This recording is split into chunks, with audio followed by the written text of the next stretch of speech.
What's up, y'all? I just released an EP called The Lighthouse, and I wanted to break down a part from my track Beans. And so we're going to be breaking down two of the sounds that make up this drop here. So I'm going to go ahead and play that. Watch you spill your beans. Your beans. Your beans, dummy. Your beans. Beans. Your beans. Your beans, dummy. Your beans. Watch you spill your. And so the two different patches that I want to break down right here are this big bottom synth, which is a Serum patch, and then this second layer, which is a Razor Formant layer, which layers with it in the second part of, or the second 4 bars right there. So we'll start things off with this big bottom patch, and without any filtering or FX or post effects, it sounds like this. And I used, I think, an Odd Profit sound source for this wavetable, and for oscillator A, I think I used this as my sample that made this wavetable. So we have a lot of different stuff going on in this patch, so I'll try and make it as simple as possible. We have LFO1 is controlling our levels here. The oscillators A and our sub are the only thing that are outputting any sound.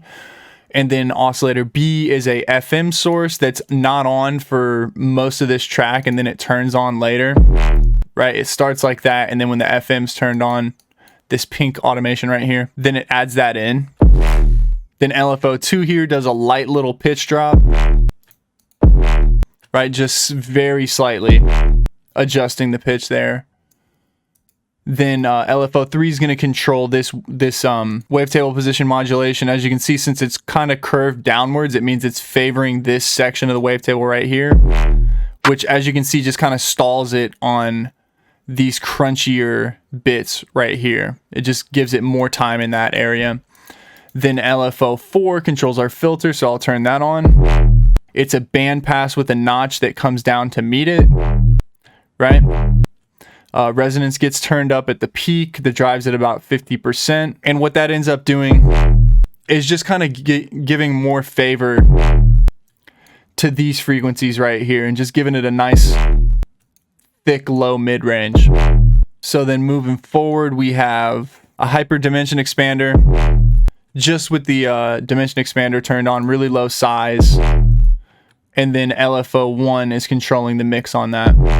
So as you can see, that's giving it all of its width. Then we have another filter, which is an all pass that has 2 modulations. It has the resonance being controlled by LFO4, which controls our other filters, sweeps, and then also this little down up movement here, which, as you can see, actually, since the tempo sync is set to the project and it doesn't re-trigger on this little leading note here, instead of going down again, it's going back up. Right, it starts here and moves up. Then we have 35% wetness on there. The pan is set a little bit to the right. The dampness is all the way on, and then some drive. And this just kind of helps give some interesting phasiness to this sound. Like if I turn it all the way on, as you can see, it's just kind of making it like a messy, squared up type panning element in there. Then we have a phaser, where LFO4 again, which controls the resonance in the first filter, just has a little frequency sweep with a pretty slow rate on there. So as you can see, just giving some more interesting MIDI type qualities to that, because it's going from 131 up to probably about 500 there. So just doing more stereo imaging on the mids, the low mids. Then we have a chorus, which is adding a little bit more width to our sound here.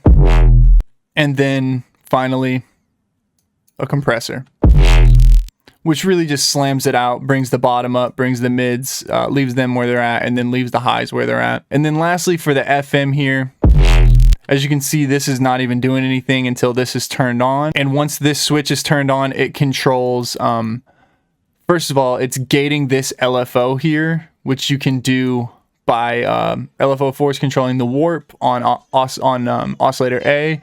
So macro 2 being off means there's no warp, right? This does nothing when I use it as an auxiliary source. And then once it's turned on, it lets this automation go at full force. If you had it at 50%, it would just do a 50% version of this. When this is turned on, it also adds a little bit of FM into here. And just as you can see, like, distorts the sound a lot. So going from there, we have an EQ on this, kind of bringing some lows out of this, which gives space for the other elements of the track. And then sending it through a clipper just to give it a nice even loudness. And so that is going to be it for this layer. Then our next layer here is a formant sound that kind of layers on top of that big bottom. That's what they sound like together.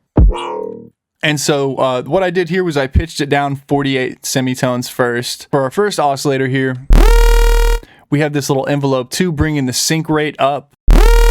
And then we have this oscillator 1 switch, which just makes the sync rate at a higher pitch. So that's the first piece of this. Then we have this duo saw, which again is modulated by oscillator 1's modulator there, which is changed by this switch right here. And so what the duo saw is doing is just being a basic saw layer for this. So without the beatings on, it doesn't really sound like anything. It's just kind of like your basic saw layer. Then in the second half, once the switch is turned on for that one, that phasiness gets in there, which is from turning the beatings on. And beatings is kind of like how detuned the ratio of the two saws is going to be. And it also turns that ratio up. So then we send both of those through a low pass filter. And as you can see, we have our low pass going up. We have quite a little boost on there, a lot of width, and envelope 3 is controlling that one. So then I have a phase filter that's using envelope 3 again, but to kind of just change the frequencies that are getting phased there. And I also have another modulation, right? This mod 1.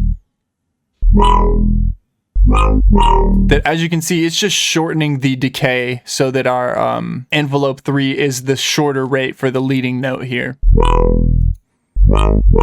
So then we have a semitone spacing, which kind of just gives it almost like a disperser type quality. And the way that I'm using this is just barely any amount and pretty low pitch there. I'm afraid to move the knobs because it's hard to get them back in the right space, so I'll just leave those there, but you can kind of see what that's doing. Then we have a chorus modulated by envelope 3, and as you can see, that's giving it all the width. And by modulating the amount here, it means that at our loudest point, it's going to be widest. And then we add a compressor to that.